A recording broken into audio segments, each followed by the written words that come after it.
Good morning विद्यार्थी मित्रों। Last lecture अंदर આપણે ચેપ્ટર નંબર 2 નું ક્વિક રિવિઝન પૂરું કર્યું હતું, બરાબર છે? બધી ટાઈપ છે એ સમજાવી હતી. આજે આપણે ત્રીજું ચેપ્ટર છે એ રિવિઝનમાં શરૂ કરવાનું છે, જેનું નામ છે ચતુષ્કોણની સમજ. ચતુષ્કોણની સમજની અંદર તમને જે ટેક્સ્ટ બુકમાં આપ્યું છે એ ઘણું બધું ઓછું છે એવું કહી શકાય, બરાબર? અને મેં જે તમને આપેલું છે મટીરિયલ એની અંદર ઘણું બધું છે એ ડીપમાં આપેલું છે, બરાબર? આપણે શરૂઆત કરી હતી એક ખૂણાથી, બરાબર, અને ચતુષ્કોણ સુધી છે એ લઈ ગયો હતો, બરાબર છે? તો આજે પણ ત્યાંથી જ છે શરૂઆત કરવાની છે. તો શરૂ કરીએ. ખૂણો એટલે તો બધાને હવે ખબર છે, એમાં મારે કાંઈ રિવિઝનમાં કહેવાની જરૂરિયાત લાગતી નથી મને, બરાબર? પણ શરૂ કરીએ કે ભાઈ ખૂણાના માપના આધારે ખૂણાના કેટલા પ્રકાર પડે, બરાબર? પછી ધીમે ધીમે છે એ ચતુષ્કોણ સુધી જશું. ઓકે, ખૂણાના માપના આધારે ખૂણાના ટોટલ 5 પ્રકાર પડે છે ભાઈ. કેટલા? 5 પ્રકાર પડે છે. જો સમજીએ ભાઈ કે ખૂણાના માપના આધારે ખૂણાના પ્રકાર. એની અંદર 5 પ્રકાર આવે છે. તમે બધા જાણો છો. 3 તો તમને બધાને આવડતા જ હોય: લઘુકોણ, ગુરુકોણ અને કાટકોણ. આ 3 તો બધાને આવડે જ છે ભાઈ, બરાબર? પહેલું છે લઘુકોણ, બીજું છે ગુરુકોણ, ત્રીજું છે કાટકોણ. આ તો બધાને ખ્યાલ છે, પણ આની સિવાયના 2 જે સમજવાના છે એ કેવા છે? તો કે આ 3 તો બધાને ખબર છે. ચોથું છે સરળ કોણ. શું છે? ચોથું છે સરળ કોણ. અને ત્યાર પછી 5મું જે છે એ છે વિપરીત કોણ. વિપરીત કોણ. 5 વિશે સમજાવું છું, લખીને પૂરું નથી કરી દેવાનું, બધું સમજાવીશ, બરાબર? પણ થોડુંક ઝડપથી. તમને બધાને ખબર છે ભાઈ લઘુકોણ એટલે શું? તો કે જે ખૂણાનું માપ 90 અંશ કરતા નાનું હોય, બરાબર? પણ મેં તમને એવું કીધેલું છે, આપણે હવે આ વ્યાખ્યા જૂની થઈ ગઈ ભાઈ, હવે થોડુંક નવી વ્યાખ્યા બનાવીએ. જો વ્યાખ્યાના શબ્દો થોડાક ફરે છે, પણ એનો કહેવાનો અર્થ નથી ફરતો, બરાબર? આપણે એવું કહેશું કે જે ખૂણાનું માપ 0 થી 90 અંશની વચ્ચે હોય, 0 થી 90 અંશની વચ્ચે હોય તેવા ખૂણાને છે એ લઘુકોણ કહેવાય. હવે આવું કેમ કર્યું? કારણ કે આ 2 પ્રકાર વધ્યા ને એમાં થોડુંક સમજાવીશ, બરાબર કે નહીં? બીજું છે ગુરુકોણ. જે ખૂણાનું માપ 90 અંશ કરતા વધારે અને 180 અંશ કરતા ઓછું હોય એવા ખૂણાને ગુરુકોણ કહેવાય. આ તમે જાણો છો, બરાબર છે? અત્યાર સુધી આપણે એવું જ બોલતા 90 કરતા મોટો હોય એ બધો છે ગુરુકોણ કહેવાય, પણ એ વ્યાખ્યા અહીંયા થોડીક ખોટી પડશે એટલા માટે. તો ગુરુકોણ એટલે શું? જે ખૂણાનું માપ 90 કરતા વધારે અને 180 કરતા ઓછું હોય, બરાબર કે નહીં? તો સમજો કે અહીંયા 0 થી 90 હોય ભાઈ,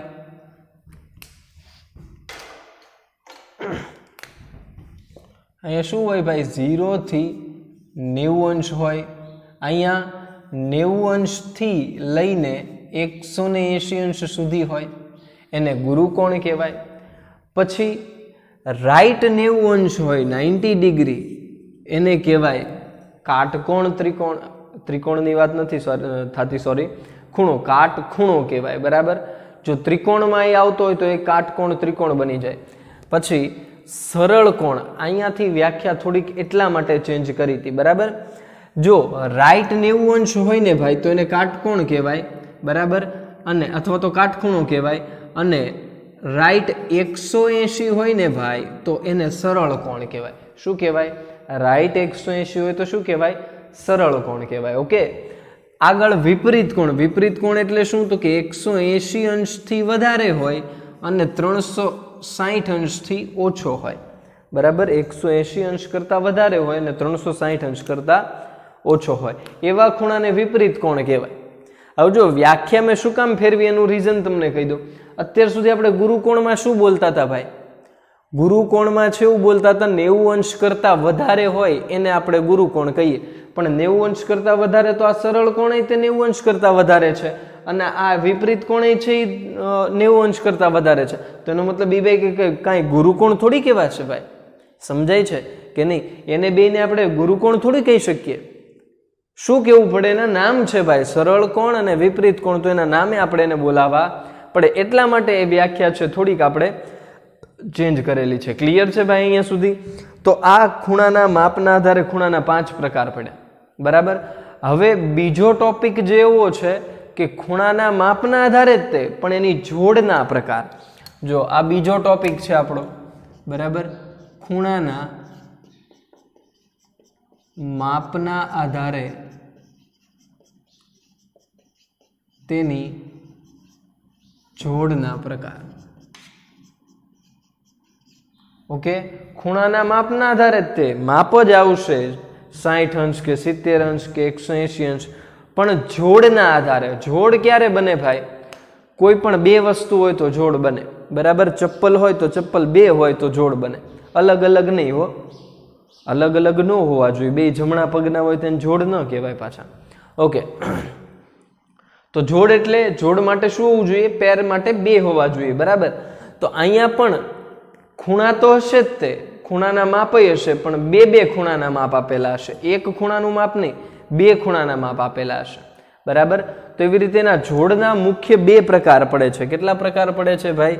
મુખ્ય 2 પ્રકાર પડે છે. એમાં પહેલો જે છે એ છે કોટિકોણ. શું છે? કોટિકોણ, બરાબર. તો કોટિકોણ એટલે શું ભાઈ? તો કે અહીંયા મેં તમને કીધું એમ જોડ છે એટલે 2 ખૂણા હશે, તો જે 2 ખૂણાનો સરવાળો 90 અંશ થાય એ 2 ખૂણા એકબીજાના કોટિકોણ કહેવાય. શું કહેવાય? એ 2 ખૂણા એકબીજાના કોટિકોણ કહેવાય, બરાબર છે.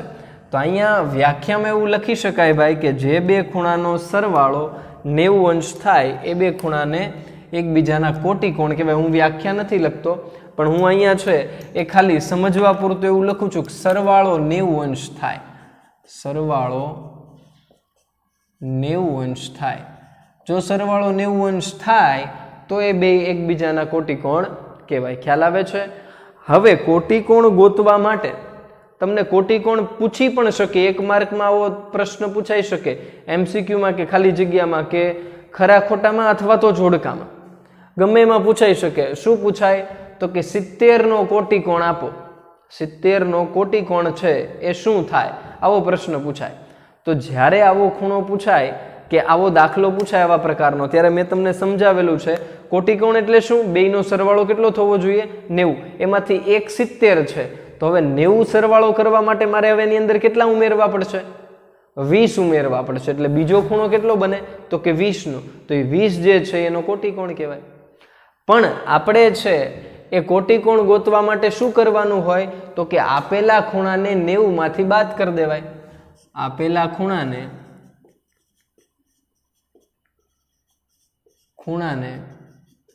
90 અંશમાંથી બાદ કરતા, બરાબર. આપેલા ખૂણાને 90 અંશમાંથી બાદ કરો એટલે તમને છે એનો કોટિકોણ મળી જાય. કોઈ પણ ખૂણો હોય, ફોર એક્ઝામ્પલ મેં એવું કીધું એક ખૂણો 50 અંશનો છે ને એનો મારો કોટિકોણ ગોતવો છે, તો હું 50 ને 90 માંથી બાદ કરી દઈશ. જોજો, સાંભળજો હું શું કહું છું. 90 માંથી બાદ કરી દઈશ તો 90 માંથી 50 જાય ભાઈ એટલે 40 વધે, તો એનો કોટિકોણ છે 40 હોય. ઉદાહરણ એક લખી લઈએ, બરાબર, પછી આગળ વધીએ. ઉદાહરણ તરીકે હું એમ કહું કે ભાઈ માની લો કે 35 નો કોટિકોણ શું થાય? 35 નો કોટિકોણ શું થાય? તો મેં તમને કીધું કોટિકોણ શોધવા માટે શું કરવાનું? તો કે કોટિકોણ બરાબર શું થાય? તો કે 90 અંશ માઇનસ 35 અંશ. જોવો જોઈએ, 35 માં 5 નાખો એટલે 40 થઈ જાય, ને પછી 50 નાખવાના રહે એટલે કે 55 અંશ મળે. તો એનો કોટિકોણ થયો. 90 માંથી આપેલા ખૂણાને બાદ કરતા કોટિકોણ છે મળી જાય, બરાબર. ત્યાર પછી ખૂણાના માપના આધારેની જોડના પ્રકાર છે. એમાં પહેલો પ્રકાર છે કોટિકોણ ને બીજો પ્રકાર જે છે એ છે પૂરક કોણ. શું છે ભાઈ? પૂરક કોણ. ત્યાં લખું પૂરક કોણ, બરાબર. પૂરક કોણ એટલે શું? તો કે આના જેવું જ છે, કોટિકોણ જેવું તે સેમ ટુ સેમ. શું ફેર? શું અહીંયા સરવાળો 90 થતો તો અહીંયા સરવાળો 180 થશે. ઉપર કોટિકોણમાં સરવાળો કેટલો થતો તો 90 અંશ થતો હતો, જ્યારે પૂરક કોણમાં સરવાળો કેટલો થશે? 180 અંશ થશે. તો અહીં લખી શકાય કે ભાઈ સરવાળો છે એ 90 બદલે હવે અહીંયા કેટલો થઈ જાય? 180 અંશ થાય. સરવાળો કેટલો થાય બે ખૂણાનો? 180 અંશ થાય. તો એવું કહી શકાય, વ્યાખ્યા એવી બને કે જે બે ખૂણાના માપનો સરવાળો 180 અંશ થાય એ બે ખૂણા એકબીજાના પૂરક કોણ કહેવાય. જે બે ખૂણાનો સરવાળો 180 અંશ થતો હોય એ બે ખૂણા એકબીજાના પૂરક કોણ કહેવાય. બરાબર. કોઈ પણ પૂરક કોણ ગોતવા માટે શું કરવું પડે? તો કે પૂરક કોણ ગોતવા માટે અહીંયા હું લખ્યું હતું? આપેલ ખૂણાને 90 માંથી બાદ કરવા પડે. એમ અહીંયા આપેલા ખૂણાને 180 માંથી બાદ કરવા પડે. ભાઈ બહુ સિમ્પલ છે. અહીં લખું આપેલ ખૂણાને 180 માંથી બાદ કરતા, આપેલા ખૂણાને જો આપણે 180 માંથી બાદ કરી દઈએ તો આપણને એનો પૂરક કોણ મળી જાય. માનો કે એક ખૂણો 100 અંશનો છે. કેટલા અંશનો? 100 અંશનો. તો એ 100 ને આપણે 180 માંથી બાદ કરી દઈએ એટલે 80 વધે. તો એ 80 છે એ 100 નો પૂરક કોણ કહેવાય. એ 80 છે એ 100 નો પૂરક કોણ કહેવાય. તો સેમ ટુ સેમ ભાઈ અહીંયા એવું પણ કરી શકાય. એવું ઉદાહરણ લઈએ. એક ઉદાહરણ તરીકે છે આપણે એવું કહીએ કે માની લ્યો 40 નો પૂરક કોણ શું થાય? પૂરક કોણ શું થાય? તો 40 નો પૂરક કોણ ગોતવો બહુ સહેલો છે ભાઈ. શું કરવાનું? તો કે લખવાનું પૂરક કોણ બરાબર શું થાય? તો કે 180 માંથી બાદ કરવાનું કીધું. આપેલો ખૂણો એટલે 40 અને 180 માંથી બાદ કરી દો એટલે 140 વધે. એ 140 છે એ 40 નો પૂરક કોણ કહેવાય. ક્લિયર છે ભાઈ? બહુ એટલે બહુ સરળ છે ભાઈ. બરાબર. આ બેયને મિક્સ કરીને પણ પ્રશ્ન પૂછી શકાય. એટલે કે કોટિકોણ ને પૂરક કોણ બેય આવે. પણ એ પહેલા એક ઉદાહરણ આપી દેવાની અંદર કે ભાઈ કોટિકોણમાં કદાચ એવું પૂછાય કે એક ખૂણો x છે તો બીજો ખૂણો કેટલો હશે? તો આપણે આપણા નિયમ પ્રમાણે જ ચાલવાનું હોય ભાઈ કે 180 માંથી આપેલા ખૂણાને બાદ કરવાનો. આપેલો ખૂણો x છે તો એને 90 માંથી બાદ કરી દેવાનો એટલે 90 - x થાય. શું થાય? 90 - x. સેમ ટુ સેમ પૂરક કોણ ગોતવાનું કીધું હોય તો પણ તમે એવું કરી શકો કે માની લો કે એક ખૂણો y આપેલો છે ને એનો પૂરક કોણ ગોતવાનો કીધો. તો એનો પૂરક કોણ ગોતવા માટે શું કરશો? 180 માંથી y ને બાદ કરશું. 180 - y એનો પૂરક કોણ કહેવાય. આમાં કાંઈ અલગ છે નહીં. સમજાય છે કે નહીં? ઓકે. આને સંયુક્ત રીતે પૂછી શકે. આપણે એવું કરીને આપ્યું છે સંયુક્ત ઉદાહરણો. બરાબર. તો અહીંયા જોવો તમે તો પ્રશ્ન કદાચ આવો પૂછાય, સંયુક્ત ઉદાહરણો. બરાબર. સંયુક્ત ઉદાહરણો એમાં શું હોય? તો કે કોટિકોણ ને પૂરક કોણ એક સાથે પૂછી લીધા હોય. કોટિકોણ અને પૂરક કોણ એક સાથે પૂછી લીધા હોય. ઉદાહરણ તરીકે શું? જોજો. ઉદાહરણ તરીકે એવું કે 30 ના કોટિકોણનો પૂરક કોણ શોધો.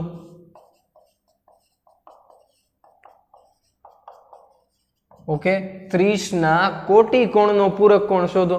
તો જો પેલા 30 નો કોટિકોણ ગોતવાનો અને જે જવાબ આવે એનો પૂરક કોણ ગોતવાનો. આને સંયુક્ત કહેવાય. જો એમાં કોટિકોણ ને પૂરક કોણ એક સાથે આવી ગયા તો બહુ ઈઝી છે ભાઈ. એમાં કાંઈ અલગ નથી ભાઈ. પેલા આપણે ગોતીએ કોટિકોણ. કોટિકોણ શું મળે? તો કે 90 - 30 એટલે કેટલા મળ્યા? તો કે 60. બરાબર. હવે જે 60 મળ્યા છે એનો પૂરક કોણ ગોતવાનો છે, નહીં કે 30 નો. બરાબર. આપણને પ્રશ્ન શું પૂછ્યો? 30 ના કોટિકોણ હોય એનો પૂરક કોણ. તો એના કોટિકોણ કહેવાય ને. હવે એનો પૂરક કોણ ગોતવાનો. તો અહીંયા આવું લખું પાછું. પૂરક કોણ બરાબર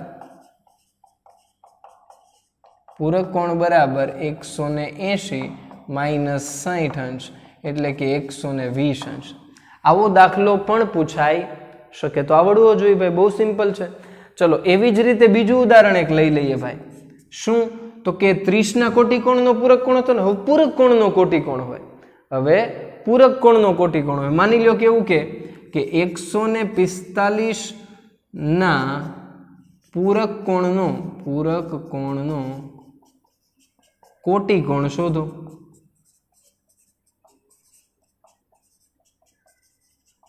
એકસો 45 નો પેલા પૂરક કોણ ગોતો અને પછી એનો કોટી કોણ ગોતો।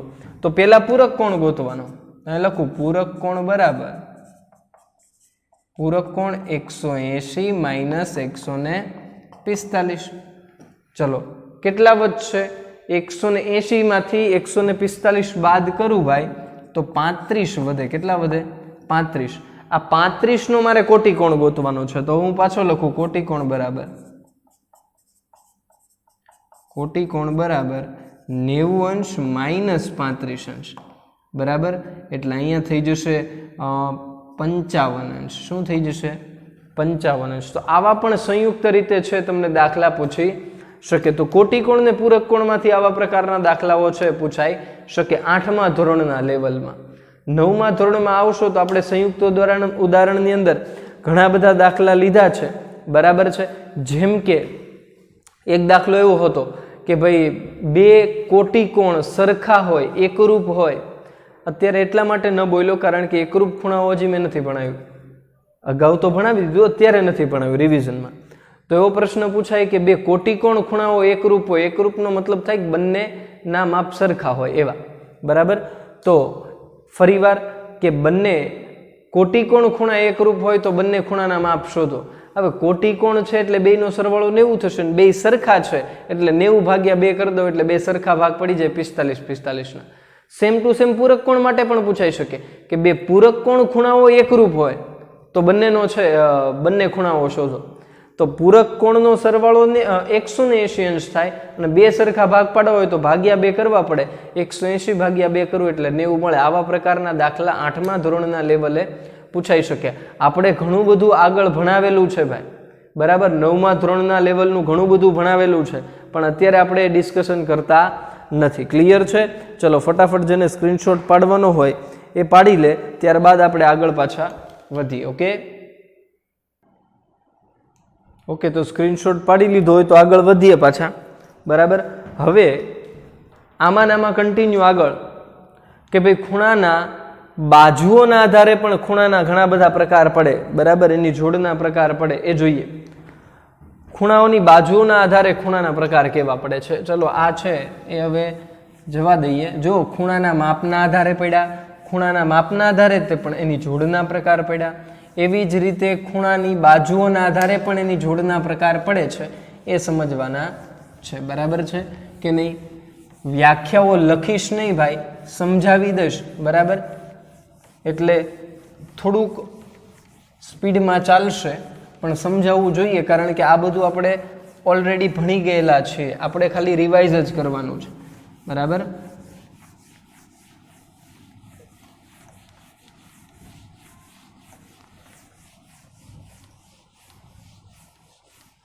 ચાલો તો ખૂણાઓના બાજુઓના આધારે ખૂણાના પ્રકાર, ખૂણાની બાજુઓના આધારે તેના પ્રકાર બરાબર કે નહીં। આમાં પણ 4 પ્રકાર પડે છે। કેટલા પ્રકાર પડે છે ભાઈ? 4। જેમાંનો પહેલો પ્રકાર છે આસન્ન ખૂણાઓ। એમાંનો પહેલો પ્રકાર જે છે એનું નામ છે આસન્ન ખૂણાઓ। આસન્ન ખૂણાઓ। હવે આસન્ન ખૂણાઓ માટે 2 કે 3 શરતો હતી। જો એ 3 શરતનું પાલન થાય તો એ આસન્ન ખૂણો હોય એવું મેં તમને સમજાવેલું છે, પણ ફટાફટ છે એ કહી દઉં કે ભાઈ આસન્ન ખૂણા અહીંયા છે, ખૂણાઓની બાજુઓના આધારે ખૂણાના પ્રકાર પડે છે, એમાં 2 ખૂણાની વાત થતી હશે બરાબર કે નહીં। તો સમજીએ કે ભાઈ ખૂણા આસન્ન ખૂણાઓ કોને કહેવાય, તો કે જે 2 ખૂણાનું ઉદ્ભવ બિંદુ એટલે કે શરૂઆત થતી હોય ખૂણાની એ સમાન હોય। એ કેવું હોય? સમાન હોય। ફોર એક્ઝામ્પલ અહીંયા પહેલું છે તો પહેલાની આકૃતિ દોરું છું બરાબર। માની લો કે કંઈક આવું છે,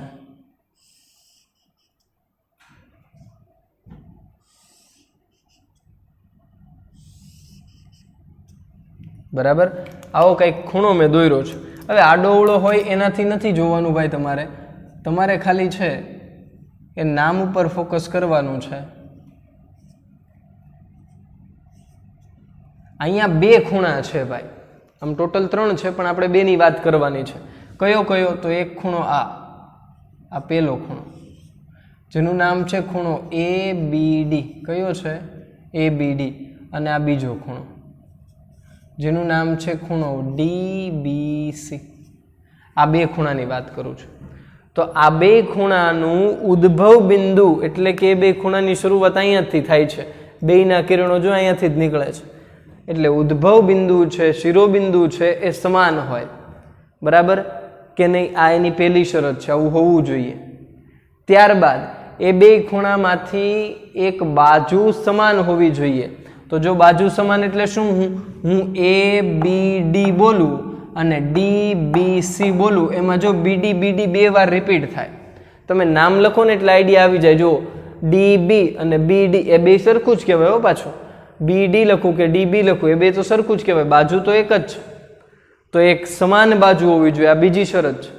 અને ત્રીજી શરત એવી છે કે એ બંનેના અસામાન્ય જે બાજુઓ છે, બંને ખૂણાની અસામાન્ય જે બાજુઓ છે BC અને BA, આ 2 અસામાન્ય છે એટલે કે એમાં સામાન્યતા નથી કોઈ. બરાબર. તો એ સામાન્ય બાજુની અલગ અલગ હોવી જોઈએ. જો સામાન્ય બાજુ આ છે તો એની એક સાઈડ અને બીજી બાજુ છે એ પાછી એની બીજી સાઈડ હોવી જોઈએ. બરાબર. એટલે એક જ સાઈડમાં 2 નો હોય એમ. ઓકે. અલગ અલગ દિશામાં હોય, વિરુદ્ધ દિશામાં આવેલી હોય એમ. ઓકે. તો આને કહેવાય આસન્ન ખૂણો. ત્યારબાદ બીજું આવે છે જે ઇમ્પોર્ટન્ટ કહી શકાય એવું, એને કહેવાય રેખિક જોડના ખૂણા. શું? રેખિક જોડના ખૂણા. રેખિક જોડના ખૂણા માટે તમારે એની વ્યાખ્યા યાદ રાખવાની જરૂર નથી. તમારે ખાલી એની માટે એવું જ યાદ રાખવાનું છે કે જે 2 ખૂણા ભેગા થાય, બરાબર, એને આમ ભેગા કરી દઈએ તો એક સ્ટ્રેટ લાઈન બની જાય, એક રેખા બની જાય, એને રેખિક જોડના ખૂણા કહેવાય. ફોર એક્ઝામ્પલ આપણે જોઈએ. આ બીજું છે.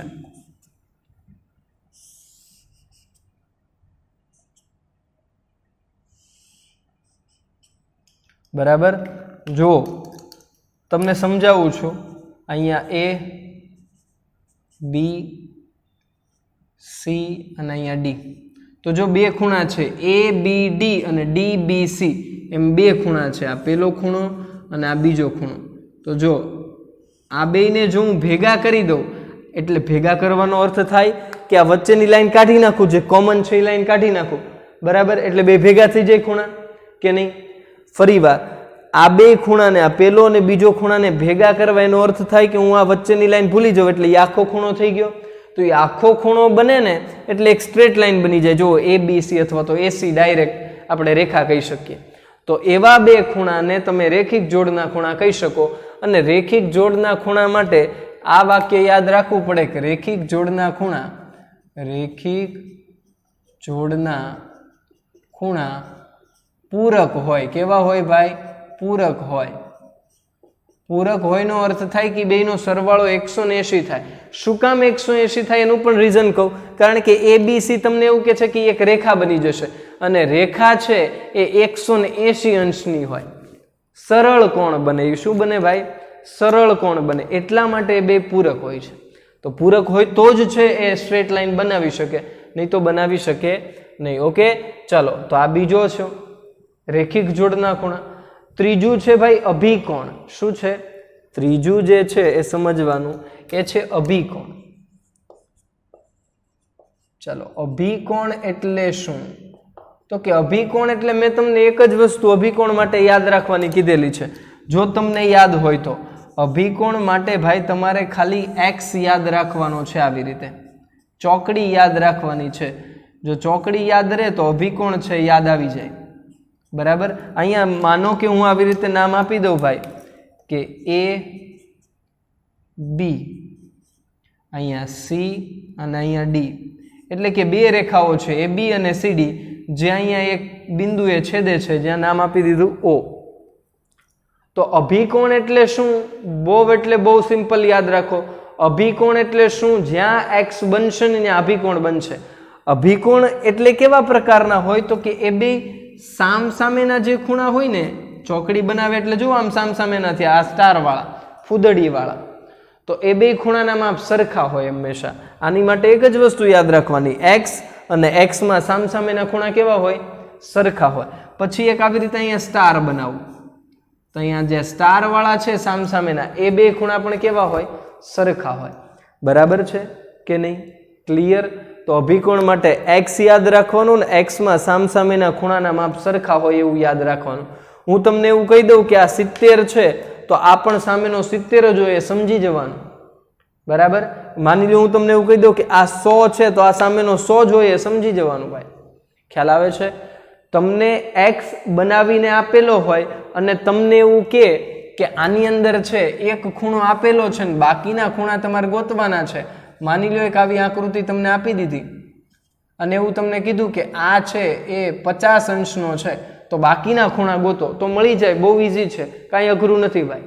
તો પેલું તો રીત એ જ છે કે અભિકોણ હોય, x બને એટલે અભિકોણ બને, આ 50 તો આ 50 જ હોય એટલે એક ખૂણો તો મળી ગયો. હવે મૂળ એક ગોતવાનો રહ્યો એટલે બીજો તો ઓટોમેટિક મળી જશે. હવે તમે સમજો કે માની લો હું આ નથી, આવું વિચારું છું કે અહીંયા કાંઈ છે જ નહીં, વિચારું છું એવું ભૂસી નો નાખતા ભાઈ. તો જુઓ તો આ ખૂણો અને આ જે સ્ટાર કર્યો એ બે ખૂણા રેખિક જોડના કહી શકાય, કારણ કે આમ જો સ્ટ્રેટ લાઈન બની ગઈ. એ બે જો હું આ રેખા ભૂસી નાખું તો એ સ્ટ્રેટ લાઈન બની જાય કે નહીં? તો એ રેખિક જોડના કહેવાય. રેખિક જોડના ખૂણા મેં તમને હમણાં કીધું કે બે કેવા હોય? પૂરક હોય ભાઈ. તો જો આ 50 હોય તો આ પૂરક કોણ બનવા માટે આને 130 થવું પડે. શું થવું પડે? 130. હવે તમે તમારો પાછો ખૂણો વિચારી લો, આમ હતો, આ 130 તો આ 130 જ હોય ભાઈ. આ 50 તો હતો, એટલે એક ખૂણો આપ્યો હોય તો 4 ખૂણા ટૂંકમાં મળી જાય. બહુ ઈઝી છે. બરાબર? ત્યાર પછી ચોથો જે પ્રકાર છે એ છે એકરૂપ ખૂણાઓ. શું છે? એકરૂપ ખૂણાઓ. એકરૂપ ખૂણાઓ એટલે ભાઈ હજી હમણાં જ હું બોલ્યો હતો કે એકરૂપ ખૂણાઓ એટલે શું? તો કે એકરૂપ ખૂણા એટલે જે બે ખૂણાના માપ સરખા હોય. હવે એ પછી 90 હોય, એ 80 હોય, એ 100 હોય, એ ગમે એ માપના હોય, પણ એના જેવો સેમ ટુ સેમ બીજો હોય એટલે એકરૂપ કહેવાય. માની લો આ 50 છે ને આ 50 છે તો એ બે ખૂણા એકરૂપ ખૂણા કહેવાય. માની લો આ 130 છે ને આ 130 છે, નો મતલબ એ બે ખૂણા પણ એકરૂપ ખૂણાઓ કહેવાય.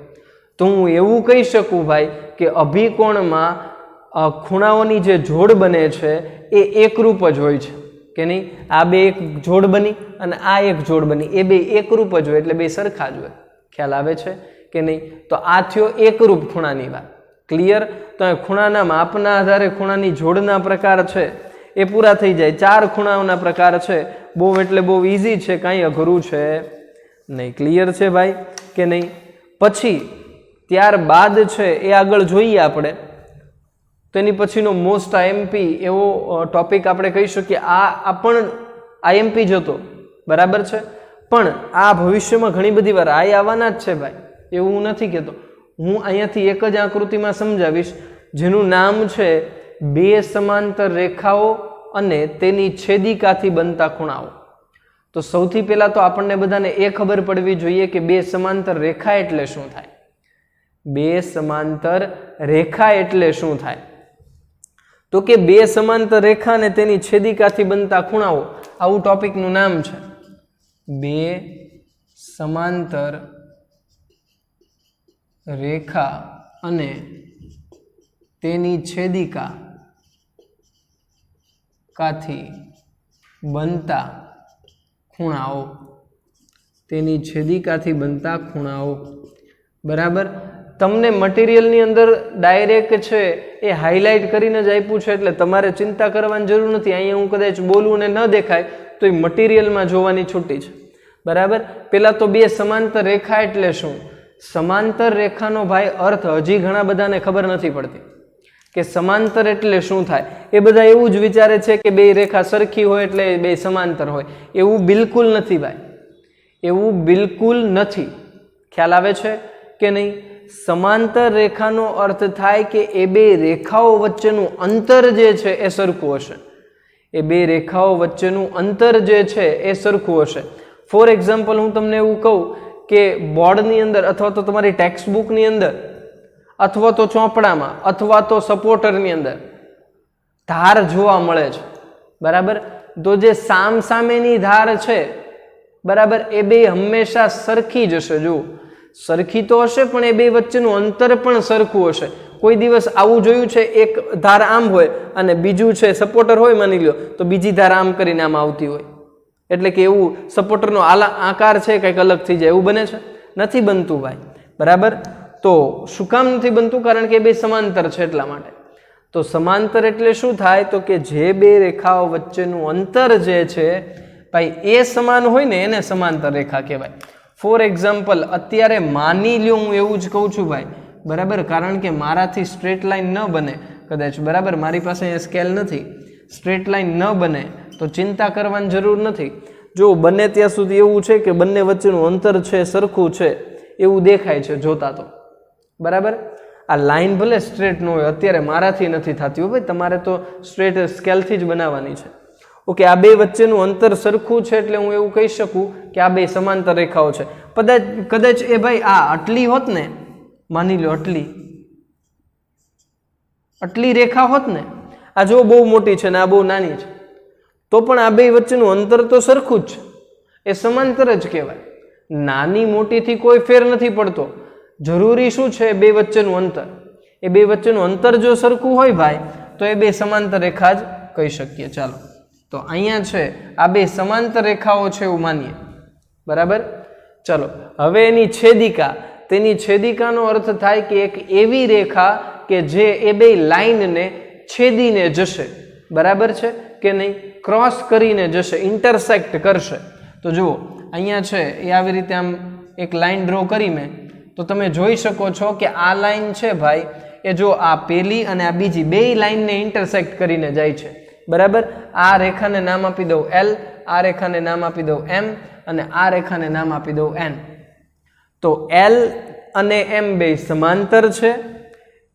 અહીંયા હું લખી શકું, સાઈડમાં લખીએ કે L સમાંતર M અને તેની છેદિકા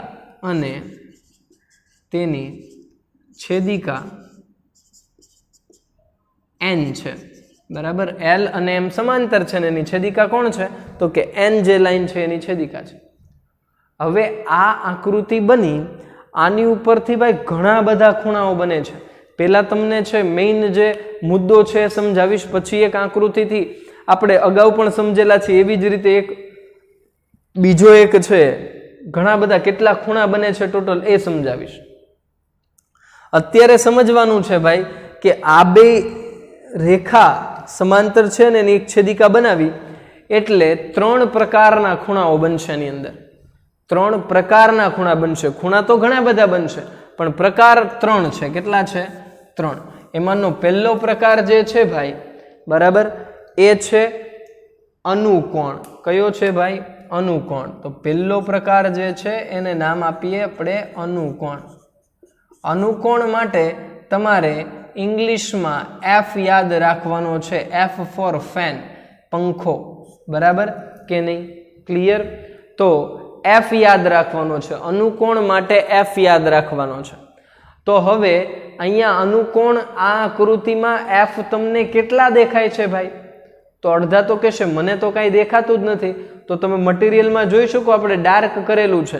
હું તમને આમને એમ દેખાડું તો જો અહીંયાથી લઈને માનો કે હું નામ જ આપી દઉં, ચાલો, એટલે કોઈ ચિંતા ન રહે, હું નામ બોલી શકું. A, B, C, D, અહીંયા લખું X, અહીંયા લખું Y, અહીંયા O અને અહીંયા M. આવી રીતે મેં બધે નામ આપી દીધા. તો F ક્યાં બને છે? જુઓ, B O, આમ જો B O M Y એટલે આખી આમ લાઈન થઈ ગઈ, અને M D કરું એટલે F બની જાય. જુઓ, તમે જોઈ શકતા છો. આ બધું પોર્શન ભૂલી જાઓ, આટલો પોર્શન ભૂલી જાઓ તો અહીંયા આવી રીતે F દેખાતો હોય. એવી ને એવી રીતે ઊંધો અહીંયા સાતડો દેખાય પણ એ F જ છે. A O M Y અને M C આ બે છે F બનાવે. એવી જ રીતે ઉપરની સાઈડ પણ F બને. જુઓ, X O M D O B, બરાબર, એટલે કે આમ ઊંધો સાતડા જેવું દેખાય છે. સેમ ટુ સેમ એવું આ સાઈડ પણ બને, XOMC અને OA આવી રીતે એક F બને. એટલે ટોટલ એવું કહી શકાય કે આકૃતિમાં 4 અનુકોણ બને. કેટલા અનુકોણ બને ભાઈ? 4 અનુકોણ બનશે. ક્લિયર છે કે નહીં? અનુકોણ માટે આપણે F યાદ રાખવાનો, અને આ બધા ખૂણા ત્યારે જ બને ભાઈ જ્યારે બે સમાંતર રેખા અને એની એક છેદિકા હોય ત્યારે જ તે. આપેલા આ ખૂણા બનશે નહીં. ચલો ત્યાર પછીનું બીજું છે એ છે યુગ્મ કોણ. શું છે? બીજું જે છે એને આપણે કહેશું યુગ્મ કોણ. આપણે નથી કહેતા પણ છે જ તેનું નામ. યુગ્મ કોણ માટે આપણે Z યાદ રાખવાનું છે. Z four zebra. ઓકે, તો આપણે Z છે ક્યાં બને એ જોઈએ. તો Z જો આવી રીતે બને, AOMD, આમ જો આમ ઝિગઝેગ, આમ જો AOMD આવી રીતે બને છે કે નહીં? તો એ બે ખૂણા છે, સોરી કે એ Z બન્યો એને કહેશું આપણે યુગ્મ કોણ. એમાં કયા બે ખૂણાની વાત થતી હોય? આમાં F ની અંદર ભૂલી ગયો, પણ તમને ખબર જ છે. માની લો કે હું અહીંયા F બનાવું છું તો એક આ ખૂણો અને આ ખૂણાની વાત થતી હોય. સેમ ટુ સેમ બધી જગ્યાએ એવું જ હોય છે ભાઈ, બરાબર. માની લો કે આ સાઈડના F ની વાત કરું તો આ ખૂણો અને આ ખૂણાની વાત થતી હોય. જો હું એવી જ રીતે ઉપરનો F આમ ઊંધો F બનાવતો હોઉં તો આ ખૂણો અને આ ખૂણાની વાત થતી હોય. આવી રીતે F બનાવું ત્યારે, બરાબર છે કે નહીં? એવી જ રીતે આ સાઈડ એવો ઊંધો F બનાવતો હોય ત્યારે આ ખૂણો અને આ ખૂણાની વાત થતી હોય. તો એ ખૂણાને ખબર પડવી જોઈએ પાછા. ઓકે, ચલો Z બનાવીએ ત્યારે એક આ સ્ટાર અને આ સ્ટારની વાત થાય. આ Z બનાવે આવી રીતે, બરાબર. ઝિગઝેગ કરીએ એટલે આ અને આ ખૂણાની વાત થતી હોય. અને એ બે ખૂણા ભાઈ એકરૂપ ખૂણા હોય એટલે કે એ બધાના માપ સરખા હોય એવું અનુકોણ માટે પણ લાગુ પડે. યુગ્મ કોણ માટે લાગુ પડે એવું નહીં, અનુકોણ માટે પણ એ વસ્તુ યાદ લાગુ પડે કે એ પણ ખૂણા સરખા જ હોય ભાઈ. તો આ પહેલો Z બન્યો. એવી જ રીતે ઊંધો આમ S જેવું દેખાય, BOMC, BOMC એ પણ છે. એ તમે જોઈ શકો કે આમ મેં હેશટેગ જેવું કર્યું છે તો એ પણ ખૂણા બે સરખા છે. Z છે, યુગ્મ કોણ છે, બરાબર. ત્યાર પછી આ ખૂણો થયો બીજો. આ કેટલામો ખૂણો થયો ભાઈ? બીજો ખૂણો થયો. ત્રીજા ખૂણાનું નામ થોડુંક મોટું છે પણ અઘરો બિલકુલ નથી. ત્રીજા ખૂણાનું નામ છે એ થોડુંક અઘરું છે, બાકી ખૂણો અઘરો નથી. ચલો ત્રીજા ખૂણાનું નામ એવું છે, લાંબુ છે, અઘરું નથી, લાંબુ નામ છે, થોડુંક મોટું નામ છે, બરાબર. કેમ ઓલા સાઉથ સાઈડ જાવ તો ઓલા લાંબા લાંબા નામ હોય. મને નામ તો નથી આવડતું પણ એવું બધું ઓલા ધમાલ પિક્ચરમાં નથી બોલતો, જય સૂર્ય, આટુપટ્ટુ, ચિન્ન સ્વામી, મુત્ત સ્વામી, એવું એવડું મોટું નામ, એવી રીતે મોટું નામ છે, બરાબર. તો જોઈએ કે ભાઈ ત્રીજું નામ જે છે એવું છે કે છેદિકાની એક જ તરફના અંતઃકોણ. છેદિકાની એક જ તરફના અંતઃકોણ જેને આપણે C તરીકે યાદ રાખશું. C ફોર કેટ, બિલાડી. તો એને આપણે યાદ રાખશું C તરીકે. આમાં Z છે, બે બને છે. એવી રીતે અંતઃકોણ એટલે કે C. તો C જો આવી રીતે બને, BOMD, આમ C દેખાય ને આવી રીતે, ભલે આમ કાટખૂણા વાળો છે પણ એ C છે એવું વિચારવાનું. તો એમાં બે ખૂણા આવે, એક આ હેશટેગ કરેલું છે ને એક સ્ટાર કરેલો છે, બે ખૂણાની વાત થાય. પણ અહીંયા થોડુંક અલગ છે. અત્યાર સુધી જે મેં અનુકોણ અને એમાં કીધી વાત કરી એમાં બે સરખા હતા, પણ અહીંયા સરખા ન હોય ભાઈ. છેદિકાની એક જ તરફના અંતઃકોણની અંદર સરખા ન હોય, એ બે પૂરક હોય. પૂરકનો મતલબ શું થાય? બેયનો સરવાળો 180. અહીંયા પ્લસ કરું, આ હેશટેગ પ્લસ સ્ટાર બરાબર કેટલા થઈ જશે? 180 થઈ જશે ભાઈ. કેટલા થઈ જાય? 180.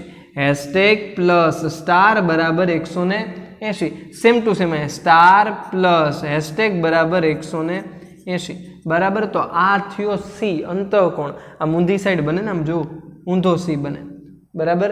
તો એ થયો છેદિકાની એક જ તરફના અંતઃકોણ. ખ્યાલ આવે છે કે નહીં? તો આ છેદિકાની એક જ તરફના અંતઃકોણની અંદર આવા બે ખૂણા બને. એટલે અહીંયા ટોટલ હું તમને એવું કહું કે એક આકૃતિ દોરી તો આપણે એવા 8 અલગ અલગ છે એ ખૂણાઓ જોઈ શકીએ આકૃતિમાં.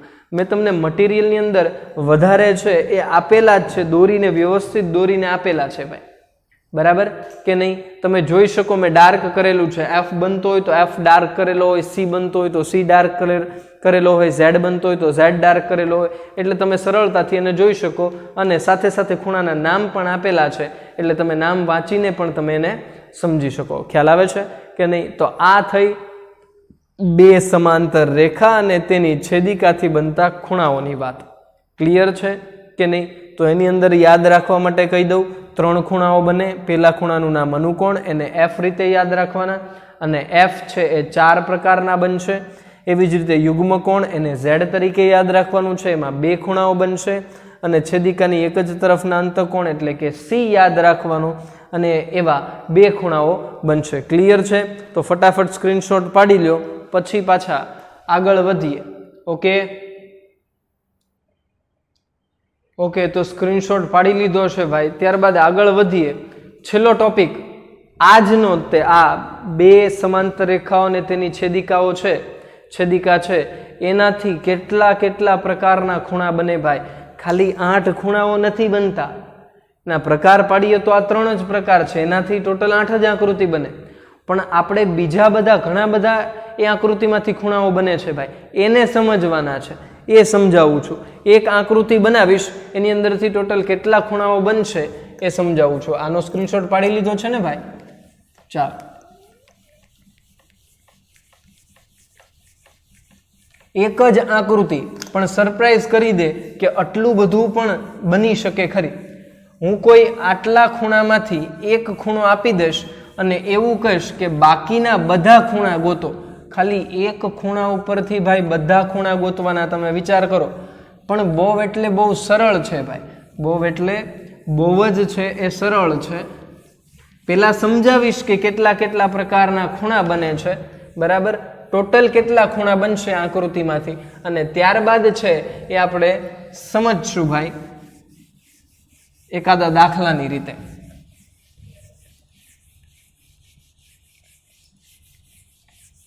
ચાલો, આમ તો સાથે જ શીખી લઈએ કે કઈ રીતે બને છે. ચલો, માની લો કે આ એક રેખા આમ તો બહુ ત્રાસી છે.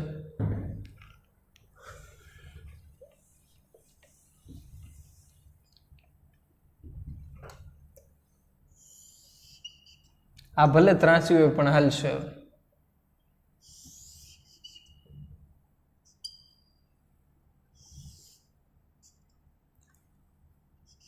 બરાબર છે? આવી આકૃતિ છે, 2 સમાંતર રેખા, પહેલી રેખા અને આ બીજી રેખા, એ 2 સમાંતર છે એટલે કે 2 વચ્ચેનું અંતર સરખું છે. અને એક બીજી રેખા છે જે બેયને છેદતી જાય છે એટલે એને છેદિકા કહે છે એની, બરાબર કે નહીં? ઓકે, અહીંયાથી તમને કોઈ પણ એક ખૂણો આપી દે, માની લો કોઈ પણ એક ખૂણો આપી દે અને બાકીના બધા ખૂણા ગોતવાના કે. પહેલા તો એ કહી દઉં કે આની અંદર કેટલા ખૂણા છે. તમે જુઓ, આ 1 2 3 4, આ 4 ખૂણા થયા, 5 6 7 અને 8 ખૂણાઓ છે. એક ખૂણો આપે ને બાકીના 7 ગોતવાના. કેટલા? એક ખૂણો આપ્યો હોય ને બાકીના 7 ખૂણા છે ગોતવાના હોય. ફોર એક્ઝામ્પલ, મને એવું કહી દીધું કે ભાઈ આ ખૂણો જે છે એ 70 અંશનો છે. કેટલા અંશનો છે ભાઈ? 70 અંશનો છે, આવું કીધું. અને બાકીના બધા ખૂણા ગોતો. તો સૌથી પહેલા ઓલા 8 ખૂણા તો આપણે જોયેલા જ છે કે નહીં ભાઈ? તમે જુઓ તો એમાં પહેલો ખૂણો એટલે કયો? તો કે અનુકોણ. કેટલા બનતા હતા અનુકોણ? અનુકોણ એટલે એફ. કેટલા બનતા હતા? 4 બનતા હતા. બીજું જે હતું એ હતું યુગ્મકોણ. શું હતું? યુગ્મકોણ. યુગ્મકોણ એટલે ઝેડ. ઝેડ કેટલા બનતા હતા? 2 બનતા હતા. ત્રીજું હતું છેદિકાની એક જ તરફના, છેદિકાની એક જ તરફના અંતઃકોણ.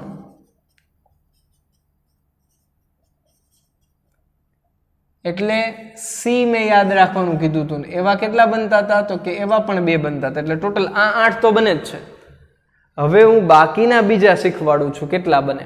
ઓકે, ચલો, આ નીચેનો પોર્શન જો હું ભૂલી જવા કાંઈ છે જ નહીં, અહીંયા આડો હાથ રાખી દઉં તો આ તમને આ 70 અને આ બાજુવાળો આ 2 ખૂણા રેખિક જોડના દેખાય. કેમ? કારણ કે હું જો આ લાઈન ભૂલી જઈશ તો આ બે ભેગા થઈ જશે, ભેગા થઈ જાય એટલે એક સ્ટ્રેટ લાઈન બની જાય, એટલે એ રેખિક જોડના કહી શકાય. રેખિક જોડના એટલે કે સાથે સાથે પૂરક પણ હોય. એટલે કે જો આ 70 હોય તો આ બે પૂરક પ્રમાણે 110 સાબિત થઈ જાય. તો કે હા સર થઈ જાય. એક ખૂણો મળી ગયો ભાઈ, એક રેખિક જોડ બની. એવી જ રીતે માની લો હું આ બધો પોર્શન ભૂલી જાઉં, આ ભાગ બધું ભૂલી જાઉં અને ખાલી એક આ લાઈન અને આ લાઈન જ વિચારું તો આ 70 અને આ બે ખૂણા એટલે કે આ જે ફૂદડી કરીએ એ બે ખૂણા પણ રેખિક જોડના ખૂણા છે ભાઈ. કેમ? કારણ કે જો હું આ વચ્ચેની લાઈન ભૂલી જાઉં તો આ બે ખૂણા છે ભેગા થઈને એક સ્ટ્રેટ લાઈન બનાવી દેશે, રેખિક જોડના છે. આ બીજી રેખિક જોડ બની ભાઈ, બરાબર. એવી જ રીતે હું ઉપરનો બધો પોર્શન ભૂલી જાઉં, અહીંયા કાંઈ છે જ નહીં, એક આ સ્ટાર અને એક આ સ્ટાર, આ ફૂદડી અને સ્ટાર એ બે પણ રેખિક જોડના છે. કેમ? કારણ કે હું આ લાઈન ભૂલી જઈશ તો આ બે છે એક સ્ટ્રેટ લાઈન બનાવી દેશે. જુઓ તો એ રેખિક જોડના છે. ત્રીજી રેખિક જોડ બની ભાઈ.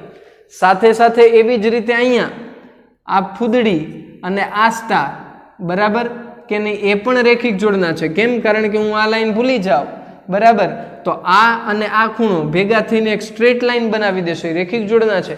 4 રેખિક જોડ બની. કેટલી? 4 રેખિક જોડ બની ભાઈ. સમજાય છે? કેટલી રેખિક જોડ બની? 4. અને એવી ને એવી સેમ ટુ સેમ ભાઈ 4 રેખિક જોડ નીચે પણ બને. એવી ને એવી રેખિક જોડ 4 બીજી નીચે પણ બને.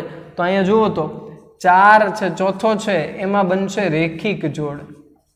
રેખિક જોડના ખૂણા કેટલા બનાવી શકાય ભાઈ? 8 બનાવી શકાય. કેટલા? 8 ખૂણાઓ બનાવી શકાય. તમને કીધું ને 1 2 3 4 5 6 7 અને 8 રેખિક જોડ 8 બની ગઈ. કેટલી? 8. હવે સેમ ટુ સેમ આ નીચેનો પોર્શન ભૂલી જાઓ, આ 70 અને આ સ્ટાર, આ ફૂદડી અને આ ફૂદડી, આ તો ચોકડી ન થઈ, આ ચોકડી ન થઈ. આ પોર્શન હું ભૂલી જાઉં તો ચોકડી ન થઈ. અને જ્યારે જ્યારે ચોકડી બને ત્યારે અભિકોણ બને ભાઈ. એવું તો યાદ આવી જવું જોઈએ. જ્યારે જ્યારે ચોકડી બને ત્યારે અભિકોણ બને. તો આ ફૂદડી ને આ ફૂદડી બે સરખા જ હોય. કેમ? કારણ કે અભિકોણ છે. તો આ 70 ને આ પણ કેવું હોય ભાઈ? આ 70 જ હોય. કેમ? કારણ કે અભિકોણની જોડ બને છે ભાઈ. અભિકોણની જોડ બને છે. તો આ એક અભિકોણની જોડ બની, આ બીજી બની, એવી જ રીતે આ ત્રીજી બની, આ ચોથી બની, 4 બીજી અભિકોણની જોડ બની ભાઈ. પાંચમું લખું અભિકોણ. કેટલી બને ભાઈ? 4 બને. કેટલી બને? 4. તો તમે જોઈ શકો ભાઈ ટોટલ કેટલા ખૂણાઓ બની શકે. 4 ને 2 6, 6 ને 2 8, 8 ને 8 16, 16 ને 4 20 ખૂણાઓ બને. ટોટલ કેટલા ખૂણા બને ભાઈ? ટોટલ 20 ખૂણા બને. હવે 20 ખૂણા બને ભાઈ, બરાબર. તો હવે એમાંથી આપણે 20 પ્રકારના ખૂણા બનતા હોય ને તમને એક ખૂણો આપ્યો હોય, બાકીના 7 ગોતવાના હોય, તો 20 માંથી તમે 7 નો બનાવી શકો યાર. 20 માંથી તમે 7 ખૂણાનો ગોતી શકો. આપણી પાસે સ્કોપ ઘણો બધો છે, 20 ઓપ્શન છે. 20 માંથી 7 તો જડી જ જાય ને યાર. બહુ સિમ્પલ છે. પેલો તો આજ મેં કહી દીધું આ 70 છે તો આ 70 છે. મેં હમણાં જ કીધું આ બે રેખિક જોડ છે તો આ 110 થાય, અથવા તો આ 110 થાય. ચાલો ને, તો આ રેખિક જોડ પ્રમાણે આ પણ 110 થાય ભાઈ. સોરી, અભિકોણ પ્રમાણે એ પણ 110 થાય. તો મળી ગયા 3 તો મળી ગયા. બહુ ઈઝી છે. હવે સામાન્ય છે ભાઈ કે જો આમ Z બનાવવું હું તો આ 70 છે તો આ 70 જ હોય. કેમ? કારણ કે Z બને તો આ બે ખૂણા સરખા હોય. એવી રીતે ઊંધો Z બનાવું તો 110 તો આ 110. માની લો કે મારે અભિકોણ કે અનુકોણ કે યુગ્મકોણ એવા કંઈક બનાવવા છે. અનુકોણ બનાવવું એટલે આ F બનાવવું. ચાલો આ પેલો તો આ 110, તો આ નીચેનો પણ 110 બને. તો કે હા બને જ ને ભાઈ, કોણ ના પાડે? બને જ તે. ઊંધો F બનાવવો હોય આવી રીતે આ સાઈડ, આ 70 છે તો આ 70 જ હોય. કેમ? કારણ કે ભાઈ અનુકોણની જોડ છે, બરાબર કે નહીં. C બનાવવો હોય આવી રીતે C બનાવવો, છેદિકાની એક જ તરફના અંતકોણ બનાવો. આ 70 તો આ સ્ટાર, પણ આ બેનો સરવાળો 180 મેં એવું કીધું હતું ભાઈ. તો 180 માંથી 110 બાદ કરું તો આ 70 મળી જાય. અને જો એવો આઈડિયા ન આવે ભાઈ, ભગવાન જો કે કદાચ યાદ એવો આઈડિયા ન આવે તો આવું તો આવડે. આ 70 હોય તો સામેનો 70 જ હોય, અભિકોણ બને ભાઈ કે નહીં? ખ્યાલ આવે છે? તો બહુ એટલે બહુ સરળ છે. આ 110 હોય તો આ 110 હોય, અથવા તો ઊંધો Z બનાવો, ઊંધો F બનાવો તો આ 110 તો આ 110. બહુ એટલે બહુ સરળ છે ભાઈ, થોડીક બુદ્ધિ ચલાવો એટલે એક ખૂણો હું જેટલા આપ્યા હોય એટલા મળી જાય, ખાલી એકની જ જરૂર છે. ખ્યાલ આવે છે કે નહીં? તો અહીંયા સુધી છે આજના લેક્ચરમાં રાખીએ છીએ ભાઈ. નેક્સ્ટ લેક્ચરની અંદર આગળ વધશું, પણ હોમવર્કની અંદર તમે સમજી લો કે હોમવર્કની અંદર બધી જ વ્યાખ્યાઓ, હોમવર્કની અંદર આજે સમજાવેલા બધા ટોપિકની ખાસ યાદ રાખજો, આજે સમજાવેલા બધા ટોપિકની વ્યાખ્યાઓ એટલે કે ખૂણાના માપના આધારેની જોડના પ્રકાર ભણ્યા એની વ્યાખ્યા, ખૂણાના માપના આધારેની જોડના પ્રકાર ભણ્યા એ, અને ખૂણાના માપના આધારેના પ્રકાર પડ્યા એ, પછી આ સમાંતર બે સમાંતર રેખાઓ વાળું ભણ્યા, બધાની વ્યાખ્યા. આની કોઈ વ્યાખ્યા નથી પણ આની આકૃતિની, ચલો આ છોડી દો કારણ કે એમાં આકૃતિ દોરવું થોડુંક અઘરું પડી જશે, એટલે આ દોરવાનું નથી કહેતું, પણ એક આકૃતિ દોરી અને આવું લખવાનું ખરી કે આવું અમને ખબર પડે આટલા આટલા ખૂણા બને. બરાબર? આજે ભણાવેલી બધી જ વ્યાખ્યાઓ, આજે ભણાવેલી બધી જ વ્યાખ્યાઓ એકવાર લખી પાકી કરવી હો, ખાલી લખવાની નહીં, પાકી કરવી. ઓકે, સમજાઈ ગયું ભાઈ? આજે સમજાવેલી બધી જ વ્યાખ્યાઓ છે એ પાકી કરવાની છે. તો અહીંયા સુધી છે એ રાખીએ છીએ. નેક્સ્ટ લેક્ચરની અંદર પાછું આના ચેપ્ટરમાં છે આપણે આગળ વધવાનું છે. ઓકે.